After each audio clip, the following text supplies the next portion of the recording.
This week, as Congress prepares to return from its Thanksgiving break, House members have one thing high on their to-do list: voting to expel Representative George Santos.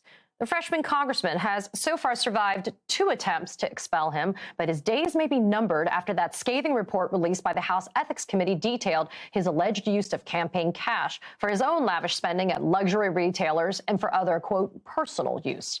And that's not even mentioning his pending criminal cases. Santos would be the first congressman in more than 20 years to be expelled. Not exactly the kind of history you want to make, but he seems to have accepted his fate while still remaining absurdly defiant. In a wide-ranging X Spaces conversation this weekend, Santos declared that he expects to be expelled, but is proud of it. Want to expel me? I'll wear it like a badge of honor. I'll be the 6th expelled member of Congress in the history of Congress. And guess what? I'll be the only one expelled without a conviction. I'll be expelled because people simply did not like me, because they thought that they didn't want me. I'm too much of an outsider. Joining me now, Jennifer Rubin, Washington Post opinion writer and the author of Resistance: How Women Saved Democracy from Donald Trump, and Juanita Tolliver, MSNBC political analyst and the host of Crooked Media's What a Day podcast. Good morning to both of you. Jennifer, I'd like to start with you. What does it say about the state of the GOP that they're willing to vote George Santos off the island, but they'll keep MTG and Lauren Boebert? Well, it is pretty interesting, and I think it shows that it's ideology and MAGA subservience above all. No matter what you've done, so long as you're a devoted MAGA person and pay homage to Donald Trump, you can stay. However, if you're an embarrassment and kind of non-supporter or a lukewarm supporter or doing nothing for the cause, off you go, off the island. So I'm a little bit surprised they're even willing to get rid of him, since their numbers are very small in the House and they'll lose 1 seat. But I'll take it. Getting rid of someone like George Santos is at least a start. And from there, we could talk about other people who need to go. Juanita, I'm going to play a little bit more of Santos's wild conversation from this weekend. Take a quick listen. As we joke around a lot in my circles, we're like, oh my God, you were the it girl. Everybody wanted you, until nobody wanted me. Within the ranks of the United States Congress, there's felons galore. There's people with all sorts of shisty backgrounds. And all of a sudden, George Santos is the Mary Magdalene of United States Congress. Ooh. Juanita, any chance George Santos survives this vote to expel him from Congress?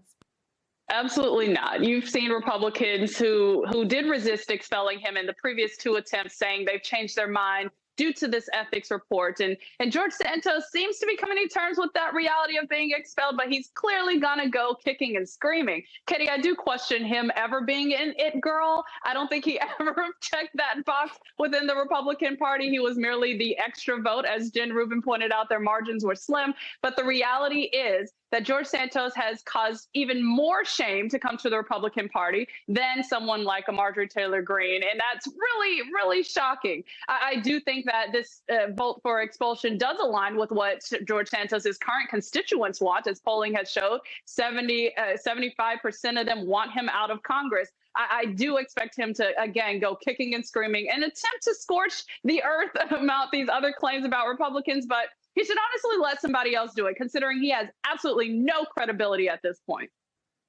Sounded more like thinly veiled extortion to me, but what do I know? Jennifer, more important business for lawmakers other than expelling George Santos when they return from the holiday break is keeping the government funded past the new deadline set for the new year. Speaker Mike Johnson, when he's not running down to Mar-a-Lago to kiss the ring, seems to be running into the same problems corralling the more extreme members of his party that McCarthy had. I mean, Jennifer, you had a really great piece in WAPO on the 19th of November about how Democrats are the true majority in the House. So what do you see happening as we approach these new deadlines for government funding to be shut down?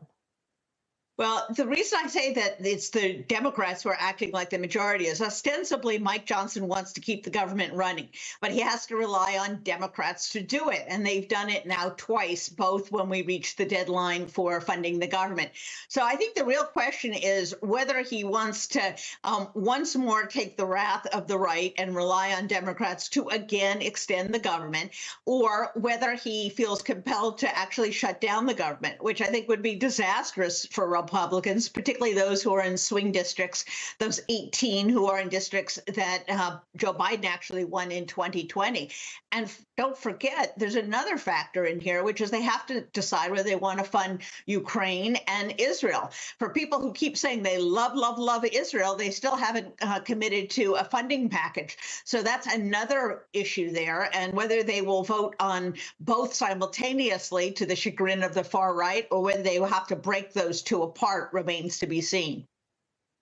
Juanita, some interesting sound coming out of retiring Senator Mitt Romney. He making some headlines following a recent CBS interview saying he would vote for most of the Republican field for president, except for Trump or Vivek Ramaswamy. I question that judgment still on behalf of Mitt Romney. And he would even consider some Democrats. Good. Does Romney reflect the views of other Republicans out there, or is he just another lawmaker on his way out, so he thinks it's okay to say this? I think he's just another lawmaker on the way out, because let's be real. The people who have flocked to Trump and been with Trump since 2016 are not going anywhere. Any Republicans who wanted an off-ramp from Trump got that in 18, 20, and January 6th, as well as 2022. So I don't see much additional movement coming from there. But I do think what Mitt Romney is saying might have some sway with independent voters who might be on the fence here and might be looking to 2024 to make another change, or independent voters who had been on the fence here, but also considering which Democrats to support, knowing that you have folks like Dean Phillips in the race. I do think that Mitt Romney saying this could have some appeal with them. But I'm also looking at those single issue voters, because Mitt Romney's saying this with the underlying themes associated with protecting our democracy at play here. And we know there are those single issue voters out there who are looking at that and who may hear what Mitt Romney says, again, those independents, and then side with a Democrat in 2024. You know, Jennifer, quickly before we have to go, make this make sense to me. Long shot, never going to make it Democratic contender Dean Phillips announcing, I'm not going to run for re-election because I'm going to be running for president, got himself into a lot of hot water when he unfairly, in my opinion, went after Kamala Harris with zero attribution to some critics that are out there in some land of fiction. Why is Dean Phillips doing what he's doing right now? It's sheer ego. Somebody somewhere, some donor said they would give him money to run, and some consultant, in this case, Steve Schmidt, convinced him, oh, you can do well, pay me lots of money and I'll help you do it. It's sheer ego. It's sheer greed. It is a racist, unfair attack on the vice president. He has crashed and burned wherever he has gone, making one gaffe after another. So I suppose we could say good riddance from the Congress. He's not going to do anything in the Democratic primary, but it just shows you how really egotistical, how easily swayed these people are when you dabble a little bit of compliments and a little bit of money in front of their noses. Sounds like George Santos. Jennifer Rubin, Juanita Tolliver, my Sunday Morning Power political panel. Thanks for being here. I appreciate it.